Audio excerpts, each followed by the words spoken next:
Veg to define religion, religion की जो definition थी उसको हम फर्दर लेवल पे डिफरेंट सोशियोलॉजिस्ट के साथ आगे बढ़ाएंगे, ठीक है। देखिए actually there is not a single way to define religion, ठीक है। there are multiple ways of defining religion, ठीक है। इस बात पर मैं थोड़ी सी एक डिटेल डिस्कशन करना चाहूँगा, थोड़ा डिटेल पे बात करना चाहूँगा कि how we can define religion and why it is difficult to define religion, ठीक है। देखिए there is a concept of religious diversity, ठीक है। बहुत सिंपल सी बात है, if I am going to talk about religious diversity, तो देखिए हो सकता यह है कि मेरे लिए नज़दीक जो चीज़ रिलीजन हो वो आपके नज़दीक ना हो, या ग्लोबल कॉन्टेक्स्ट में वो चीज़ रिलीजन के तौर पे कंसिडर ना की जाती हो, ठीक है। अच्छा, इसके अलावा हमारे पास दुनिया में कई चीज़ों की बेसिस के ऊपर हमारे पास बाउंड्रीज क्रिएट होती हैं, जिसको हम कह सकते हैं रिलीजियस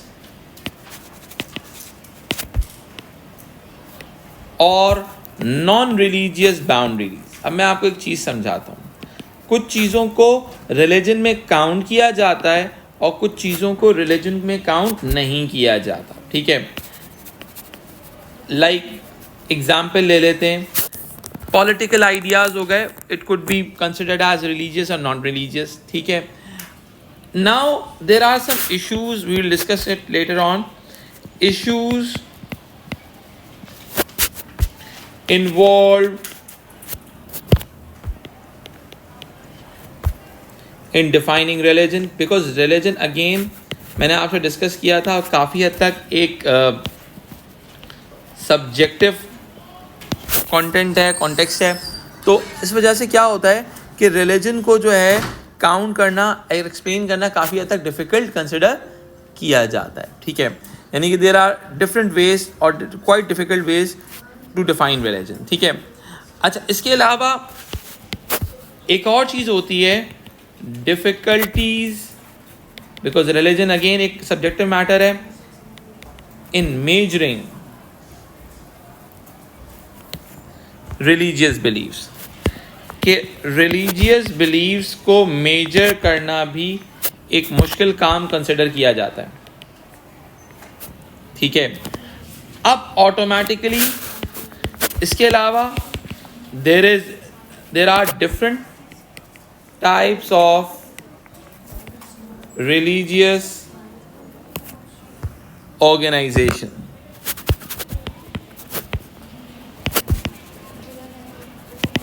ठीक है। Like religious type of organization, मैंने लास्ट क्लास में भी डिस्कस किया था कि डिफरेंट टाइप की रिलीजियस ऑर्गेनाइजेशंस होती हैं, जिसको हम कह सकते हैं कि भाई कई मरतबा इस चीज़ को समझना बड़ा ज़रूरी है यार। देखें, एक होती है हमारे पास चर्च टाइप ऑर्गेनाइजेशन,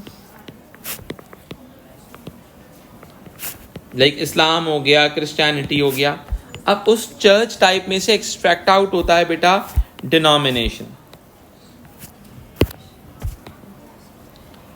अब मुस्लिम्स के अंदर शियाज हो गए, सुन्नीज हो गए, क्रिश्चियनिटी के अंदर प्रोटेस्टेंट्स एंड कैथोलिक्स हो गए, ठीक है।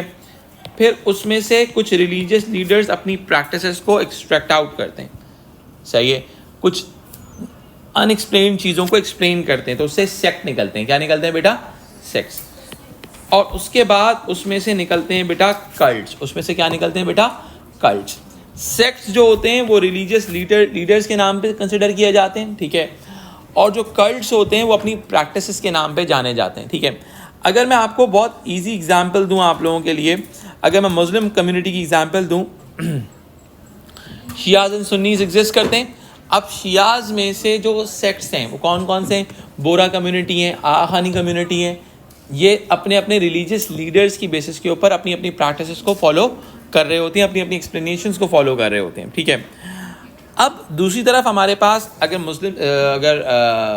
सुन्नी एलिमेंट की मुस्लिम्स में डिवाइड किया जाए, सुन्नी डिनोमिनेशन को डिस्कस किया जाए, तो उसमें सेक्ट्स निकलते हैं बरेलवी, देवबंदी, ठीक है। अब या फिर आप उसको इस तरह से भी डिफाइन कर सकते हो, इमाम मालिक, इमाम अबू हनीफा, इमाम अहमद बिन हम्बल, जो शाफई, मालिकी, हम्बली सेक्ट्स क्रिएट होते हैं, ठीक है। अब उसमें से डिफरेंट कल्ट्स निकल जाते हैं, Barelvi, Deobandi, they are divided on the basis of practices. Clear हो गई बात, ठीक है। अब देखिए बहुत सिंपल सी बात है, हमने पहले भी डिस्कस किया था अपने फर्स्ट, इससे पहले वाले लेक्चर में भी डिस्कस किया था। जब हम बात करते हैं religion as a set of belief की, जो सबसे प्रोमिनेंट एक्सप्लेनेशन कंसिडर की जाती है एज सेट ऑफ बिलीफ, ठीक है। अब उसमें हमारे पास क्या कुछ आ जाता है, या फिर हम इसको कह सकते हैं बिलीफ सिस्टम का नाम देते हैं इसको, ठीक है। अब ऑटोमेटिकली इसमें बहुत सारी चीज़ें आ जाती हैं। इसमें आपके सेट ऑफ बिलीव्स आ जाते हैं, इसमें आपके सेट ऑफ वैल्यूज़ आ जाती हैं, इसमें आपके सेट ऑफ प्रैक्टिसेस आ जाते हैं, और हर रिलीजियस ऑर्गेनाइजेशन की ये तमाम चीज़ें डिफरेंट होंगी। सेट ऑफ रिचुअल्स और सेट ऑफ सिंबल्स, ठीक है। इन तमाम चीज़ों को आप एक तरह से रिलीजन का नाम देते हो अपनी ज़िंदगी में कि ये मेरे नज़दीक रिलीजन है, ठीक है, कि मैं इस चीज़ को रिलीजन के तौर पे काउंट करूँगा, ठीक है, कि यार this is my explanation of religion, और मैं इस चीज़ को रिलीजन के तौर पे काउंट करूँगा, ठीक है। अब देखिए हमारे पास जो पहले हमने डिस्कस किया था, अब उनके कुछ फर्दर नेम्स भी आते हैं, उसमें कुछ डिफरेंट सोशियोलॉजिस्ट भी रेफ़र होते हैं। हमारे पास इसी सेट्स ऑफ बिलीव्स को लेते हुए जो फर्स्ट डेफिनेशन ऑफ रिलीजन आती है, that we use to call it, इसको हम एक्सक्लूसिव डेफिनेशन भी कहते हैं,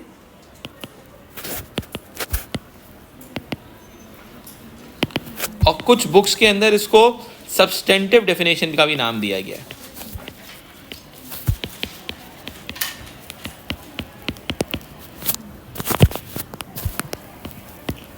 अब सब्सटेंटिव डेफिनेशन क्या कहती है बेटा, मैंने आप लोगों को पहले इससे पहले वाले लेक्चर में समझा दिया था बेसिक आइडिया कि भाई दे फोकस ऑन व्हाट। अब देखो सब्सटेंटिव कहते हैं क्यों है इनको, because they talk about the substances like के कंटेंट ऑफ रिलीजन, सही है। ये लोग किस चीज के ऊपर फोकस करते हैं, व्हाट रिलीजन इज, यानी कि बिलीव ऑफ रिलीजन। अब मार्क्सिस्ट मैंने आपको लास्ट क्लास में डिस्कस किया था, बिलीव्स ऑफ रिलीजन। अब मार्क्सिस्ट का जो पूरा फोकस है, they explain religion in terms of their believe, कि भाई इनका रिलीजन का बिलीफ मैकेनिज्म क्या एग्जिस्ट करता है, ठीक है। अब हमारे पास अगर हम क्या बात करते हैं, अब बिलीव्स ऑफ रिलीजन में क्या कुछ काउंट होता है जरा समझते हैं, ठीक है। They focus about believe in the supernatural,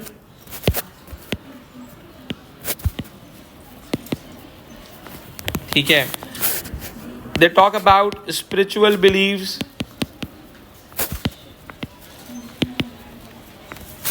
ठीक है। दे टॉक अबाउट गॉड और द गॉड्स, जैसे पॉलीथीइस्टिक आइडियाज होते हैं, ठीक है। इसके अलावा लॉज ऑफ नेचर, इन तमाम चीज़ों की बेसिस के ऊपर सिनेरियो डेवलप हो रहा होता है, ठीक है। अब हमारे पास जो इसकी इवैल्यूएशन आती है, एक्सक्लूसिव डेफिनेशन की इवैल्यूएशन को समझना थोड़ा सा इंपॉर्टेंट है, ठीक है जी।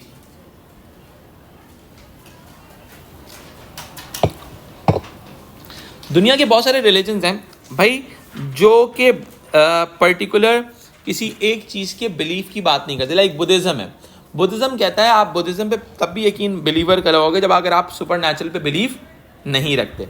अगर आप सुपर नेचुरल पे बिलीव नहीं भी रखते तब भी आप बुद्धिस्ट कंसिडर किए जा सकते हो, ठीक है। तो ऑटोमेटिकली ये जो डेफिनेशन है, ठीक है, वो इसको अपोज किया जा सकता है। एवैल्यूएशन में आएगी बात, थ्योरिस्ट हैं हमारे हैमिल्टन हमारे इंक्लूसिव डेफिनेशन के हवाले से लिंक हो सकते हैं हम। हैमिल्टन ने क्या कहा, दिस डेफिनेशन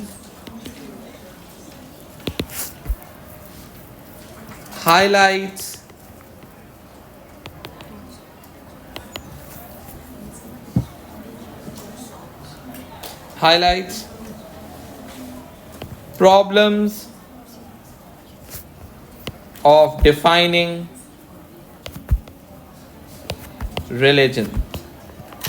यानी कि जैसे बुद्धिज्म वगैरह है, वो अपने आप को सिर्फ एक्सक्लूसिव मीन्स में एक्सप्लेन नहीं करते, उनकी एक्सप्लेनेशंस बहुत ही फर्दर लेवल पर आगे बढ़ती हैं, ठीक है। अच्छा, अब मैं अगर इस चीज़ को थोड़ा सा आगे लेके चलता हूँ आपके साथ,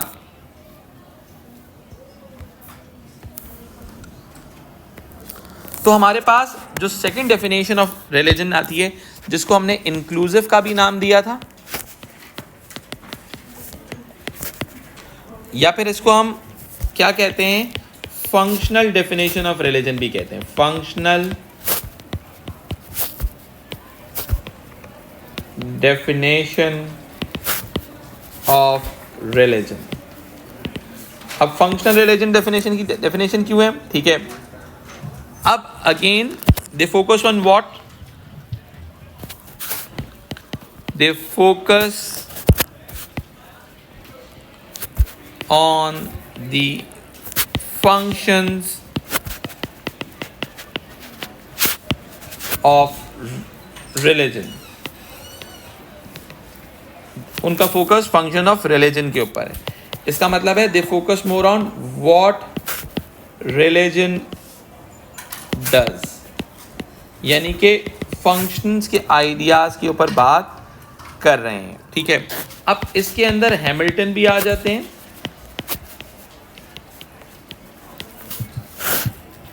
ठीक है। और हमारे पास जो नेक्स्ट इसके जो मेजर थ्योरिस्ट हैं इस आइडिया के हवाले से, उनका नाम है यिंगर,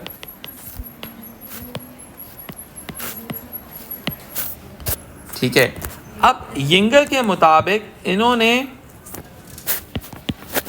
यिंगर adopted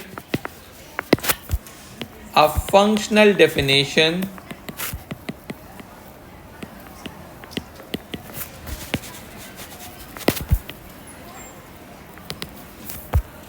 of religion,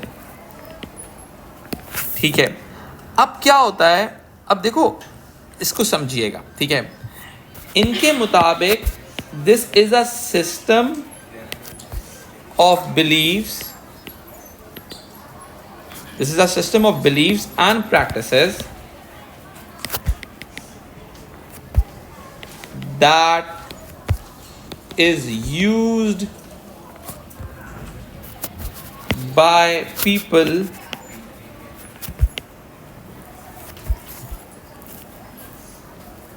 who struggle with the ultimate problems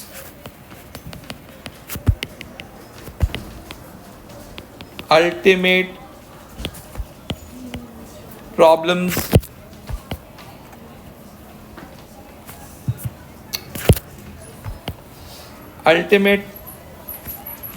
of human life. Like इंसानों को मसला हो गया है, कोई हार्मनी चाहिए, सुकून चाहिए, तो वो रिलीजन प्रोवाइड करेगा। अब उनके नज़दीक रिलीजन उस इंस्ट्रूमेंट का नाम है, ठीक है। अब ऑटोमेटिकली जो इसके अंदर जो बात आती है वो ये आती है कि भाई दुनिया के अंदर बहुत सारे रिलीजन्स होते हैं, ठीक है। और वो रिलीजन्स जो होते हैं वो एक्चुअल के अंदर बहुत सारे ऐसे फंक्शंस परफॉर्म करते हैं। उनके नज़दीक आप किस चीज़ पर यकीन रखते हो ये मैटर नहीं करता, मैटर ये करता है कि आपने जो चीज़ को फॉलो कर रहे हो उससे आपको फ़ायदा हो रहा है या फ़ायदा नहीं हो रहा है। यानी कि आप रिलीजन को यूज़ कर रहे हो as a force of to change. Let's suppose, बहुत सिंपल सी बात है, लेट्स सपोज चंगेज़ खान वाले लोग भी जो थे, जो आपके हलाकू खान की फ़ौजें थीं, बड़े ख़तरनाक लोग थे, लेकिन वो भी किसी ना किसी तरह के बिलीव्स के साथ एक दूसरे के साथ जुड़ जाते थे। जब वो जुड़ जाते थे तो ऑटोमेटिकली वो एक्चुअल में क्या करते थे, वो जो जुड़ जाते थे वो उनके रिलीजन ने भी एक फंक्शन परफॉर्म किया यूनिटी का। अब उस यूनिटी ने तबाही फेर दी। व्हाट उनके बिलीव बड़े अजीब से थे, वो अपने ब्लड ब्रदर कहते थे, अपना खून निकाल के दूसरे को पिलाते थे। There are so many things like that, ठीक है। उनकी अजीब किस्म की प्रैक्टिसेस थी, रिचुअल्स थे, ठीक है। बट वो रिचुअल्स उनके अंदर यूनिटी पैदा कर रहे हैं। अब जो फंक्शनल डेफिनेशन है वो इस चीज़ को फोकस करेगी, ठीक है। हैमिल्टन ने एक्चुअल के अंदर यहाँ पर, मैं हैमिल्टन की बात को थोड़ा सा आगे, एक्चुअली हैमिल्टन ने मेजरली रिलीजन की प्रॉब्लम्स को ही आइडेंटिफाई किया। तो यहाँ पे आप कंफ्यूज हो जाओगे, इसको आप यहाँ पर हैमिल्टन को मैं रेफर नहीं कर रहा, ठीक है। जबकि हैमिल्टन को मैं थोड़ा सा आगे रेफर करूँगा तो वो आपको समझ में आएगा। उसने प्रॉब्लम्स की बात की है इन डिफाइनिंग द रिलीजन, ठीक है। अब सवाल ये उठता है कि यंगर कहते क्या हैं। यंगर कहते हैं कि younger adopted a functional definition of religion. अब उनके मुताबिक जो है, religion is a system of belief and practices that is used by the people who struggle with the ultimate problem of human life, ठीक है। अब उनकी ज़िंदगी बहुत बोझल सी हुई है, प्रॉब्लम्स है उनकी ज़िंदगी में, ठीक है। उनको प्रॉब्लम रेजोल्यूशन की बात करनी है, ठीक है। Let's suppose problem resolution, religion उनके मसाइल का हल देगा, रिलीजन उनके मसलों का हल देगा। रिलीजन उनको हार्मनी या फिर सुकून प्रोवाइड करेगा, सही है। रिलीजन उनको वाइटलाइज करेगा, रिचार्ज करेगा कुछ भी करने के लिए। अब जो जंगें लड़ी जाती थीं किसी दौर में, जो रिलीजियस वॉर्स होती थी, क्रूसेड्स की बात कर लो आप, या वो तमाम उन चीज़ों की बात करो, तो उस एरा के अंदर जो जंग होती थी, लोग मरने मारने के लिए जो जा रहे होते थे, वो रिलीजियस फोर्स ही तो होती थी जो उनको मजबूर करती थी। एम आई राइट, ठीक है। पद्मावत में अगर आपने देखा हो, अलाउद्दीन खिलजी क्या कहता है, उसको कब्जा करना था, पद्मावत को से मोहब्बत हो गई थी उसको, ठीक है। वो क्या करता है, वो बाहर निकलता है, वो रिलीजन का सहारा लेता है, हम जिहाद करने आए, हम अटैक करेंगे। जबकि अगर आप इस्लामिक हिस्ट्री में देखो तो मलूकियत के अंदर जितनी भी जिहाद हुआ है वो एक्चुअली एक्सपेंशन ऑफ लैंड हुआ है, सही है। वो उस बात, लेकिन देखिए ये जो समझिएगा, ये बिलीफ सिस्टम जो है, सही है, ये बिलीफ सिस्टम क्या बिलीफ है इसके ऊपर बात नहीं हो रही। What belief is they don't matter. इनके नज़दीक वो बिलीफ का इम्पैक्ट डिस्कस हो रहा है। अब एक बंदा, एक कम्युनिटी बुद्धिस्ट है, एक कम्युनिटी मुस्लिम है, एक कम्युनिटी क्रिश्चियन है, फंक्शनल डेफिनेशन वाले कभी भी इस चीज़ की बात नहीं करेंगे। वो बात करेंगे impact of their religious belief, सही है। हाँ, एग्जैक्ट वो व्हाट बिलीव इज फंक्शनलिस्ट जो हैं वो फोकस करेंगे कि भाई what are the impact of the religion, functions of the religion, religion के फंक्शंस हो रहे हैं या रिलीजन के फंक्शंस परफॉर्म नहीं हो रहे। देखिए, एग्जिस्टेंस ऑफ मल्टीपल बिलीव्स हो गया, ये रिलीजन, ये तो रिलीजन के एवेल्युएशन में आ जाएगा कि भाई आज की, देखिए जब ये थ्योरीज बनी थी, अगर मैं बात करूँ, ये थ्योरीज जब बनी थी या ये अप्रोच बनी थी मार्क्सिस्ट, फंक्शनलिस्ट या फिर प्री मॉडर्न एरा के अंदर, societies were divide on the basis of religion. वहाँ पर ये रिलीजन जो था वो तो हार्मोनाइज कर रहा था लोगों को, सिंगुलर फॉर्म ऑफ बिलीफ था, ठीक है। But over the period of time आपकी बात सही है कि भाई दुनिया के अंदर जब रिलीजन आता है तो कई मरतबा रिलीजन इज अ प्रॉब्लम और cause of problem in contemporary societies, ठीक है। वो हम आगे जाके डिस्कस करते हैं इस चीज़ को, ठीक है। अच्छा, इसके अलावा अगर हम बात करते हैं तो अब ऑटोमेटिकली जब इसकी इवैल्यूएशन की बात करते हैं या इसको हम और एक्सप्लेन करने की बात करते हैं तो हमारे पास एक सामने एक चीज़ आती है कि दुनिया के अंदर काफ़ी हद तक ब्रॉड एक्सप्लेनेशन है, सही है। आप इस बात को इवैल्यूएट भी कर सकते हो, ठीक है, कि इवैल्यूएशन में ये बात ऐड ऑन कर सकते हो आप इसकी कि भाई इट इज टू ब्रॉड, ठीक है। इसके अलावा ओपन टू इंटरप्रिटेशन है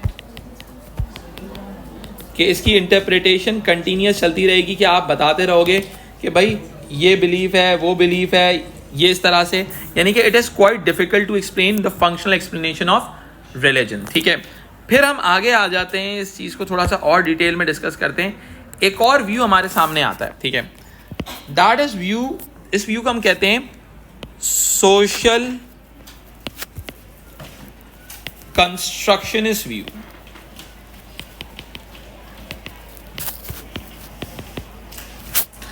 ये थोड़ी सी डिफरेंट अप्रोच लेके आते हैं, ठीक है। देखिए, अगर हम इस चीज की बात करते हैं तो हमारे पास जो इसके कोर थ्योरिस्ट आते हैं सोशल कंस्ट्रक्शनिस्ट व्यू के हवाले से, उनका नाम है गिडन्स एंड सटन, SUTTON, ठीक है। इनके मुताबिक, अच्छा, इसके अलावा बल्कि गिडन्स एंड सटन की थ्योरी से पहले मैं आपको इसके अंदर, असल में मैं ये काफ़ी सारी थ्योरीज आगे आएंगी, इस वजह से मैं इसको थोड़ा सा इजी करने के लिए आपके पास लेके जा रहा हूँ, ठीक है। अब बैकफोर्ड की थ्योरी से कवर अप कर लो इसको। बैकफोर्ड के मुताबिक, ठीक है, इनके मुताबिक they focus on how religion is used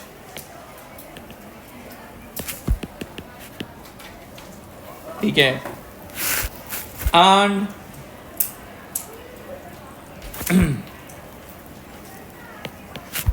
group of individuals, यानी कि हर सोसाइटी अपने हिसाब से रिलीजन की डेफिनेशंस को कंस्ट्रक्ट करेगी, ठीक है।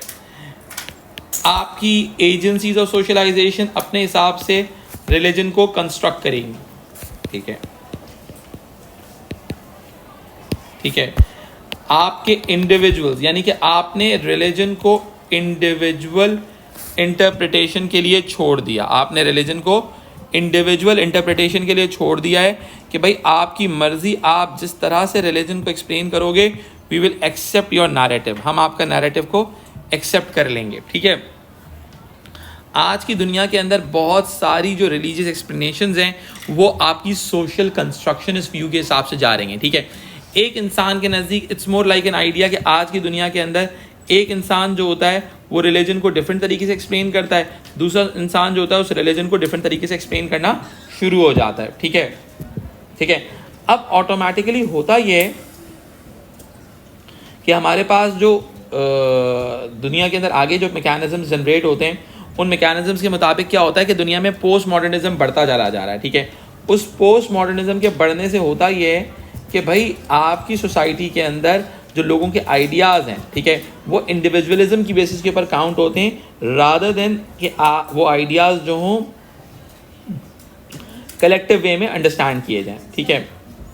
तो ऑटोमेटिकली क्या हुआ, सोशल कंस्ट्रक्शनिस्ट व्यू कहता है कि डिफरेंशिएशन ऑफ ओपिनियन एग्जिस्ट कर सकता है, ठीक है। अब वो वाली बात कि भाई क्या बिलीफ का इम्पैक्ट होगा, क्या रिलीजन का पॉजिटिव इम्पैक्ट ही होगा या नेगेटिव इम्पैक्ट भी हो सकता है।